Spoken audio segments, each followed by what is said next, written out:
फारस का राजा और बादशाह अकबर बहुत अच्छे दोस्त थे। वे दोनों एक दूसरे को पहेलियाँ व चुटकुले भेजा करते थे।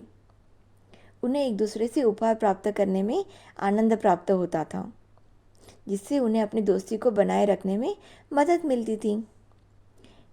एक दिन बादशाह अकबर को फारस के राजा से एक बड़ा सा पिंजरा और उसमें नकली शेर तथा एक पत्र प्राप्त हुआ।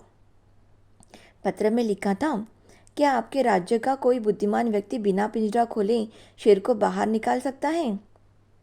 यदि पिंजरा खाली नहीं हुआ तो मुगल साम्राज्य फारस साम्राज्य की संप्रभुता के अधीन आ जाएगा।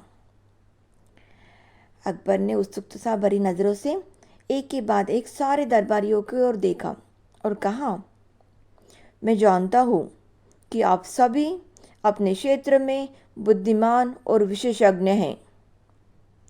क्या कोई बिना पिंजरा खोले शेर को बाहर ला सकता है? उसने फिर अपने दरबारियों की ओर उम्मीद भरी नज़रों से देखा। प्रत्येक दरबारी अपने अपने आसन पर जमा हुआ बैठा था। सारे के सारे हैरान और परेशान थे, क्योंकि यह उनकी समझ से परे था। वे एक दूसरे को देख रहे थे। वे सभी निराश थे। उस दिन बीरबल दरबार में अनुपस्थित था। वह कई सरकारी कार्य से व्यस्त था। अकबर ने सोचा कि काश बीरबल इस समय यहाँ होता। उन्होंने बीरबल को बुलाने के लिए दूतों को आदेश दिया। अगले ही दिन अकबर अपने सिंहासन पर आराम से बैठे हुए थे। बाकी आसनों पर अधिकृत दरबारी बैठे हुए थे। एक आसन बीरबल के न आने से खाली था।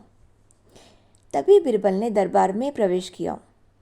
उसने झुककर बादशाह अकबर का अभिवादन किया और कहा, जहाँपनाह, मैं आपकी सेवा में उपस्थित हूँ। मेरे लिए क्या आदेश है? अकबर ने संक्षेप में उसे पूरी बात बताई और फारस के राजा द्वारा भेजा गया पत्र उसके हाथ में रख दिया। बीरबल ने पत्र पढ़ा और पिंजरे की ओर नज़र डाली। बीरबल ने नौकर को बुलाया और एक लोहे की गर्म छड़ी लाने को कहा।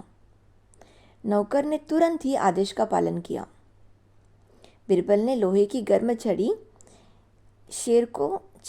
से शेर को छुआ। शेर उस जगह से थोड़ा सा पिघल गया। वह तब तक उसे छूता रहा जब तक पूरा शेर पिघल नहीं गया।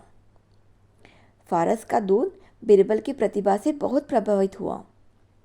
अकबर ने बीरबल से पूछा, तुमने कैसे जान लिया कि यह शेर लाख का बना हुआ है?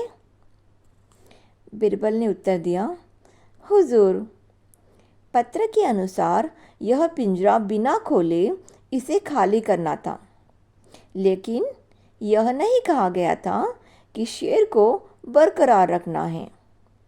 मैंने बस यह सोचने की कोशिश की कि यह लाख का भी बना हो सकता है।